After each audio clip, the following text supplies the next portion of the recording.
Viewers from mine of knowledge, अस्सलाम वालेकुम। अब जबकि ड्रामा सीरीज़ डेलीज़ अत्तुगल और कोरोलस उस्मान मकबूलियत की बुलंदियों पर हैं, तो इसमें मौजूद कुछ अहम और खुफिया बातों का तनाजुर और तारीख़ को समझना ज़रूरी है, ताकि इस ड्रामे को उसकी असल रूह के मुताबिक तारीख़ के आईने में सही तौर पर समझा जा सके। आपने इन दोनों ड्रामा सीरियल्स में जासूसों की मुलाकात के वक्त कई बार सुना होगा सफ़ेद दाढ़ी वाले, ये रास्ता कहाँ जाता है, और किज़िल एल्मा यानी सुर्ख सेब।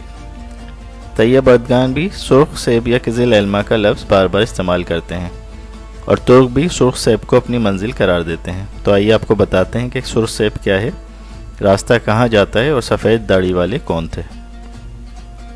सामीन कराम, सुर्ख सेब के हवाले से कई तारीख़ी रिवायात मंसूब हैं, जिनमें से एक ये है कि कुस्तुनतुनिया की फ़तह को तुर्क सुर्ख सेब के इस्तारे के तौर पर इस्तेमाल करते थे, और सुर्ख सेब यानी कुस्तुनतुनिया की फ़तह वो मकसद और मंजिल थी जिसको बार बार दोहरा कर मंतरों की सूरत में अफर्मेशंस के ज़रिए सफ़ेद दाढ़ी वालों की तंजीम इस्तेमाल किया करती थी। सुर्ख सेब के हवाले से मगरबी तारीख़दान केनेथ एम सेटन ने अपनी किताब western hostility to Islam and prophecies of Turkish doom में बयान किया है कि सुर्ख सेब कहने की वजह यह थी कि कुस्तुनतुनिया में ईसाई हुक्मरान जस्टिन का मुजस्मा नफ्स था, जो घोड़े पर सवार था, जिसके हाथ में दुनिया का नक्शा या ग्लोब था।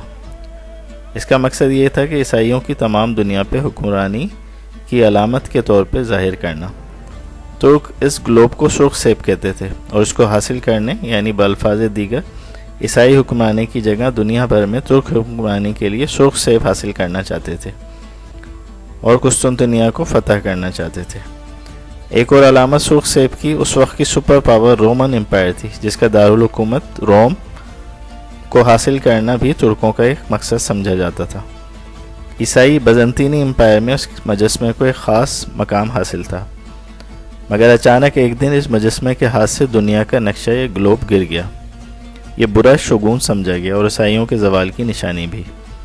एक अंग्रेज़ तारीख़दान विलियम हेस्लेक के बकौल दरअसल लाल सेब अलामत थी अनार की, जिसे अरबी में ज़म्माम कहा जाता है, और रमाम इशारा है रोम की तरफ यानी फ़तह रोम, यानी उस वक्त की आलमी सुपर पावर को शिकस्त देना था और ख़ुद आलमी सुपर पावर बनना था।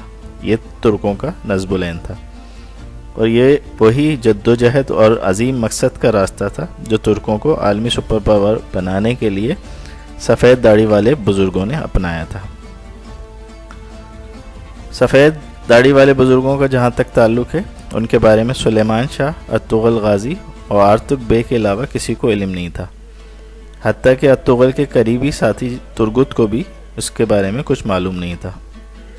ये दरअसल तुर्कों की एक खुफिया ताकतवर तंजीम थी, जैसे पाकिस्तान की ISI है। ये बज़ाहिर गोशा नशीन थे लोग, लेकिन इनकी निगाहें तुर्कों और मुस्लिम दुनिया पे थीं। इस तंजीम ने ही अत्तुगल गाजी को सोगोत भेजा और सल्जोकी सल्तनत को बचाने के लिए उसे बजंतीनी सरहद के करीब रहने पर मजबूर किया। इनका मकसद तुर्कों को मजबूत करके मुस्लिम दुनिया को उसके कमान में लाना था। वो सफ़ेद दाढ़ी वाले बुज़ुर्ग जिनसे अत्तुगल रहनुमाई लेता था, उनके बारे में जानने के लिए आपको सेंट्रल एशिया में तुर्कों की तारीख़ के बारे में आगाही ज़रूरी है।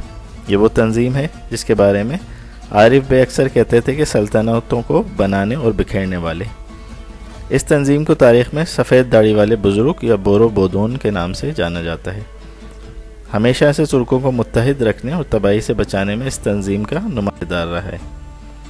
ये तंजीम 680 ईस्वी में तुर्कों ने जासूसी यानी मालूमात हासिल करने और मालूमात को रोकने के लिए बनाया। सुल्तान मोहम्मद अलप अरसलान को इसी तंजीम ने अनातोलिया भेजा, ताकि बजंतीनी फ़ौज में मायूसी फैलाई जाए और तुर्कों को अनातोलिया में रसाई दी जा सके। ये तंजीम अलाउद्दीन केकोबत के दौर में भी कामयाबी से अपना नेटवर्क चलाती रही और दरवेशों, अमीरों और सुल्तानों को इस्तेमाल करती रही।